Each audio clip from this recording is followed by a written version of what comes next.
inspired many more First Nations to reach out to our teams and get their communities online with Starlink. So far, we've been able to connect around 30 First Nation communities with more than 1,000 Starlink kits that mainly went to student homes, local municipalities like clinics, police stations, fire stations, EMS stations, and schools. To learn more about Starlink or to find out if service is available in your area, head over to starlink.com.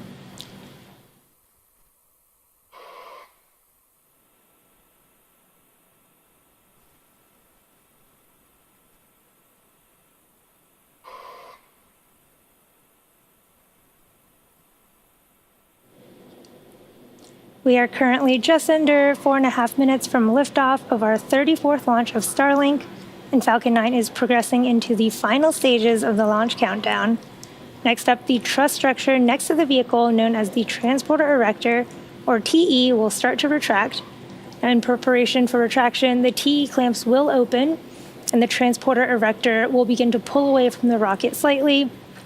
Then at T0, hydraulics will pull the TE even further away from Falcon 9 as it lifts off. You can see the clamp arms have already opened and the TE is pulling away from the first stage right now.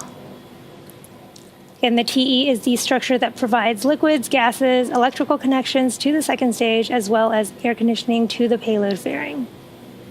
Now at this point in the countdown, both the first and second stages are nearly fully loaded with 1 million pounds of kerosene fuel and liquid oxygen. Those little white clouds venting from the side of the booster are from the TE LOX line. Both the first stage and second stage should finish loading propellant about a minute apart from one another, with the first stage finishing up at about T-3 minutes, in just a few seconds here, and second stage finishing a minute later. Stage 1 LOX load is complete. Just heard the call out that we have just finished stage 1 LOX loading. Now at T-60 seconds, Falcon 9 will be in startup, so this means that the rocket's autonomous internal flight computers have taken over the launch countdown. And just inside of T-2 seconds, we ignite the Merlin 1D engines and we're set for liftoff. Starlink payload continues to be healthy and the Falcon 9 team is tracking no issues on the rocket. Weather is still looking favorable and the range is green for launch. Here at T-2.5 minutes, let's listen in to the terminal countdown.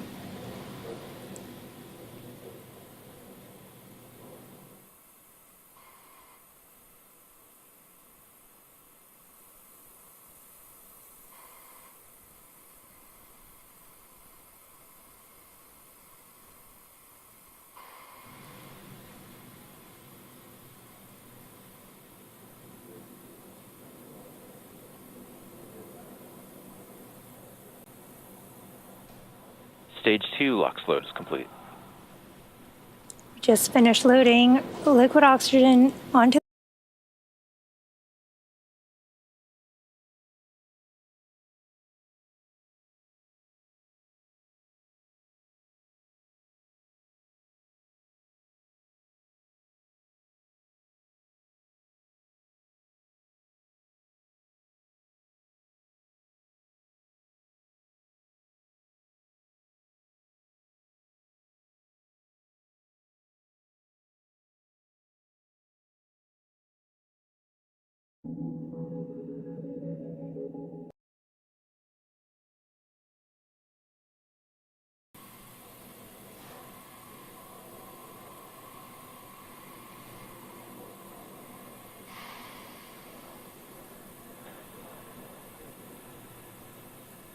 Falcon 9 is in startup.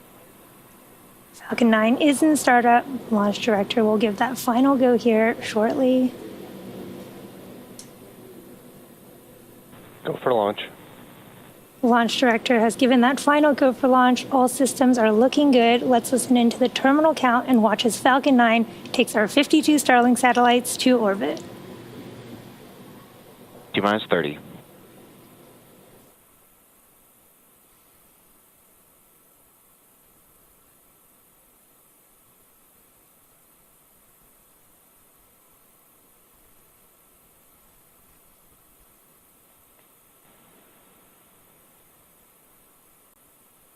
10, 9, 8, 7, 6, 5, 4, 3, 2, 1, 0. Ignition. Liftoff of the Falcon 9. Go Starlink.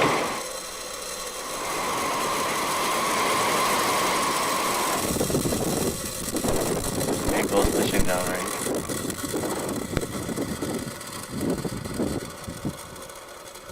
Stage 1 chamber pressures are nominal.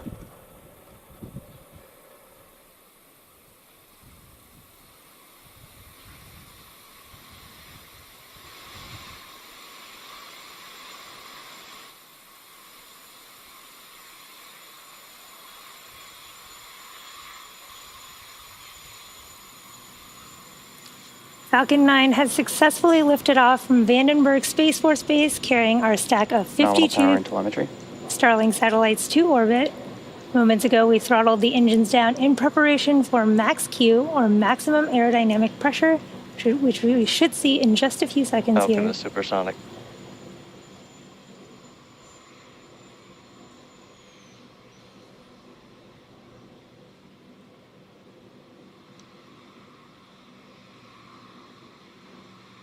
Max Q.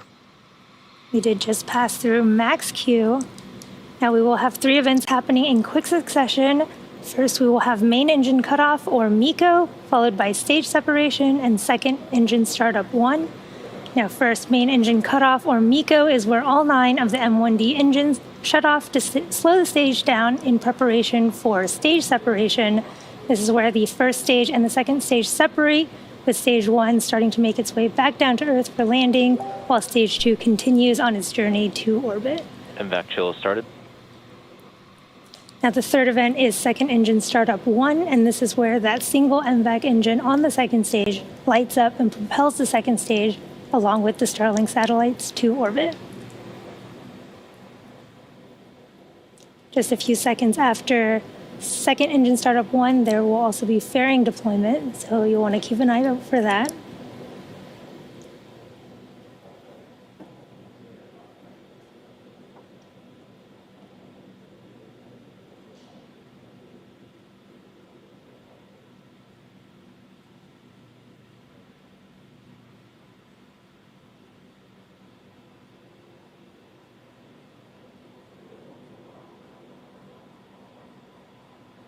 MECO. Stage separation confirmed.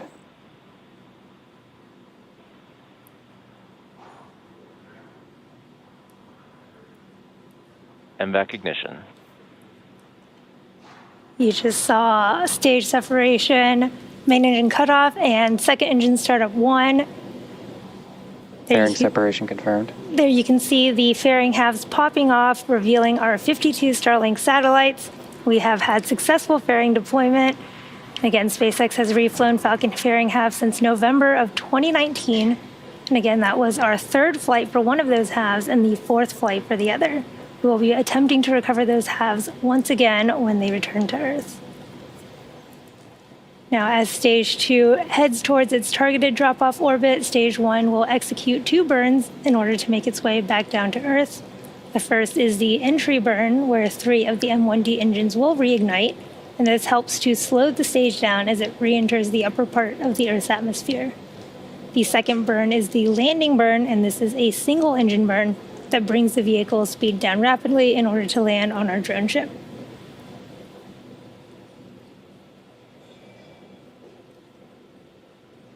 If you're just catching up with us, we have had a successful launch of Falcon 9 from Vandenberg Space Force Base, and you're looking at a live view of Falcon 9's second stage as it delivers our Starlink payload to orbit.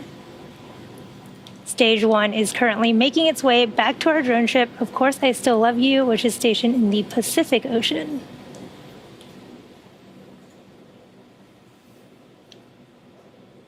Now, the Merlins on the first stage are optimized for sea level, and these achieve 190,000 pounds of thrust during ascent and descent.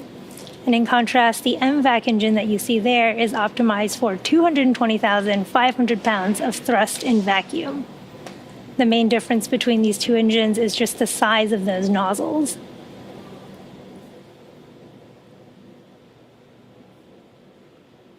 On the first stage, Falcon 9 is equipped with 4 hypersonic grid fins, which are positioned near the top of the stage, and these are used to help steer the first stage as it returns to Earth. Both vehicles are following nominal trajectories. We are about a minute and a half from the start of our stage 1 entry burn. Again, this is a 20-second burn that will slow the first stage down as it enters the Earth's atmosphere. The Falcon 9 first stage is also equipped with 4 landing legs made of state-of-the-art carbon fiber with aluminum honeycomb. These are placed symmetrically around the base of the rocket and deployed just prior to landing.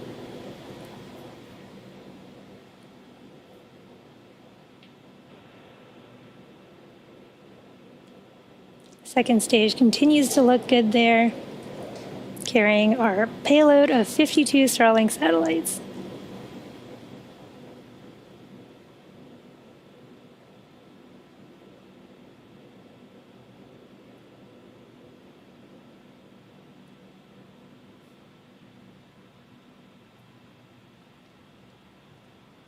As we come up on our first stage entry burn here in about 30 seconds, just a reminder, it is a 3-engine burn, and it is meant to slow the first stage down as it hits the thicker layers of the Earth's atmosphere.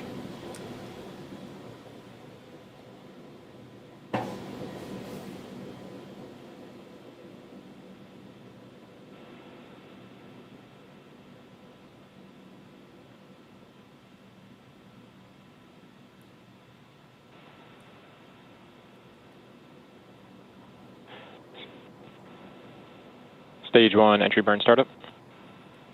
There's the start of our stage 1 entry burn, 20-second burn.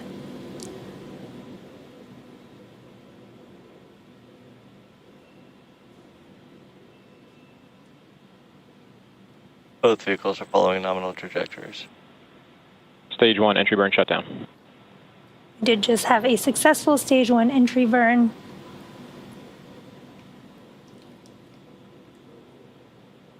Now, for those who follow along, Stage 1 flight termination system is safed. for those of you who follow along, you'll know that the soot on the rocket indicates that it's been flown before.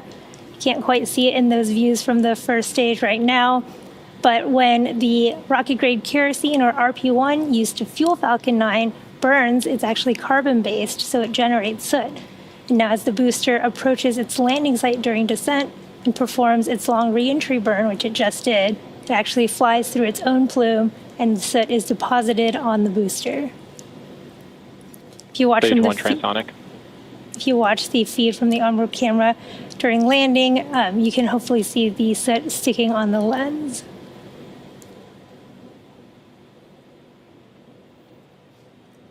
Stage 1 landing burn should be starting here really shortly, just a few seconds. Again, this is also a 20-second burn.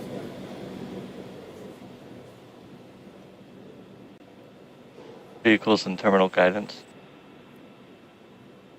Stage 1 landing burn. Stage 2 flight termination system is saved. We did just start our stage 1 landing burn.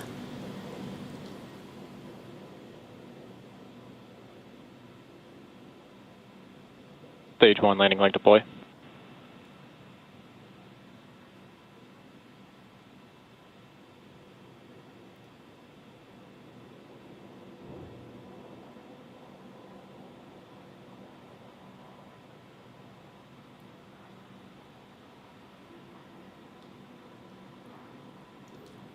Seco 1.